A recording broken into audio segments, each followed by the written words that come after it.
नमस्कार। भारत चक्र न्यूज में अभिवादन स्वीकार करें राजेश शर्मा का। बिहार विधानसभा चुनाव की गहमा गहमी में जो चर्चा पीछे छूटी जा रही है वह है यहाँ अनुसूचित जाति के लिए आरक्षित 38 और अनुसूचित जनजाति के लिए आरक्षित 2 सीटें।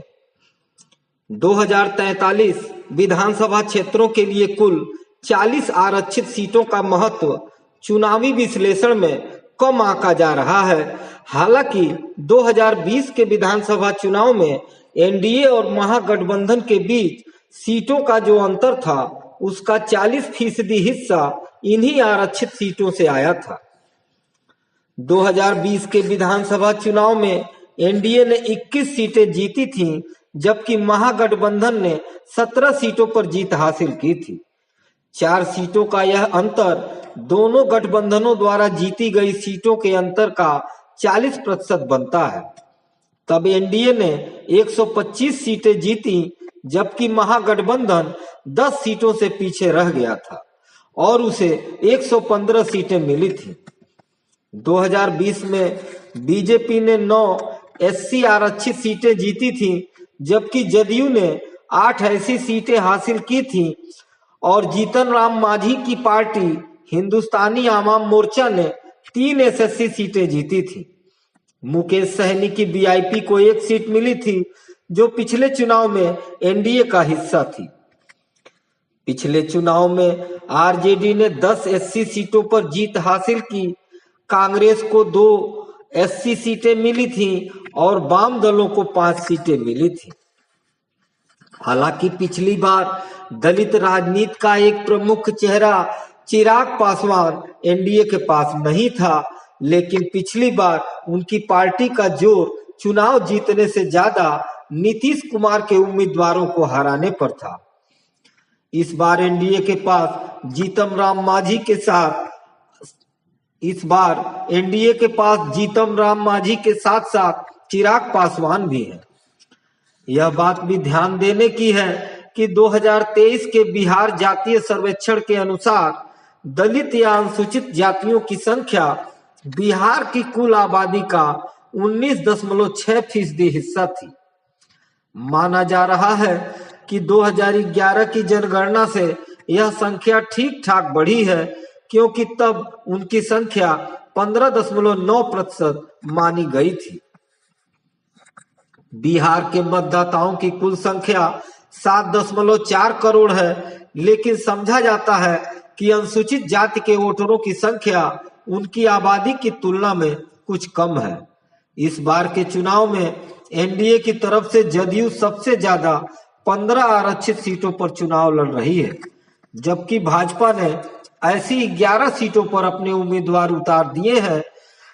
एनडीए में दोबारा शामिल होने वाले चिराग पासवान की लोक जनशक्ति पार्टी को लगभग 8 आरक्षित सीटों पर उम्मीदवार खड़ा करने का मौका मिला है, जबकि जीतन राम मांझी की पार्टी से 4 उम्मीदवार आरक्षित सीट पर चुनाव लड़ रहे हैं।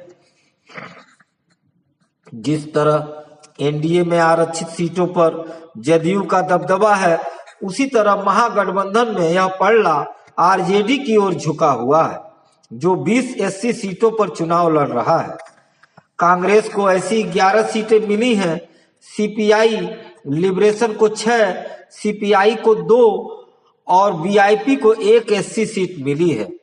आरजेडी चूंकि सबसे ज्यादा 143 सीटों पर चुनाव लड़ रहा है, इसलिए एसएससी सीटों पर भी उसी के उम्मीदवार ज्यादा है। दूसरी तरफ ऐसी ही कुछ सीटों पर फ्रेंडली फाइट की बात भी सामने आई है। वैसे कुल मिलाकर दलित वोट 50 से 60 सीटों को प्रभावित कर सकते हैं, जो उन्हें एनडीए और महागठबंधन के बीच द्विध्रुवीय लड़ाई में निर्णायक बनाते हैं। ऐसा माना जा रहा है कि कुछ सीटों पर प्रशांत किशोर की जन सुराज पार्टी भी परिणाम को प्रभावित कर सकती है। बिहार के जटिल जातीय समीकरण में दलितों को एक निर्णायक समूह माना जाता है, लेकिन नीतीश कुमार के मुख्यमंत्री बनने के बाद उनके बीच भी एक विभाजन नजर आता है। नीतीश कुमार ने राजनीतिक लाभ हानि को देखते हुए दलित वर्ग को महादलित और दलित में बताकर रामविलास पासवान की जाति दुसाध को कुछ ऐसी सुविधाओं से अलग रखा था जिन्हें महादलित के नाम पर दिया गया था। राजनीतिक विश्लेषक मानते हैं कि इस मुद्दे पर दिवंगत रामविलास पासवान के बाद चिराग पासवान भी नीतीश कुमार से खार खाए रहते हैं। दलितों में दुसाध या पासवान की संख्या सबसे बड़ी 5.31% दर्ज की गई है, जिस पर चिराग पासवान की लोक जनशक्ति पार्टी की अच्छी पकड़ मानी जाती है। पासवान जाति से कुछ कम आबादी रविदास की है, जो 5.25% दर्ज की गई है। इनके वोट पर राजद और कांग्रेस की अच्छी पकड़ मानी जाती है। जीतन राम मांझी की जाति मुसहर की आबादी लगभग 3% दर्ज की गई है। इसके बाद छोटे समूह जैसे डोम 2.10% और पासी 1.50% है। सीटों के आरक्षण की वजह से दलितों को विधानसभा में अच्छा प्रतिनिधित्व मिल जाता है, लेकिन उनके राजनीतिक सशक्तिकरण की बात पर अब भी हाशिए पर है। राजनीति में उनके पास संवैधानिक रूप से आरक्षित सीटों से परे शायद ही कोई प्रतिनिधित्व है। साथियों, आज के लिए बस इतना ही। कल फिर मिलते हैं देश दुनिया की बड़ी खबरों के साथ। आप देखते रहिए भारत चक्र न्यूज। नमस्कार, जय।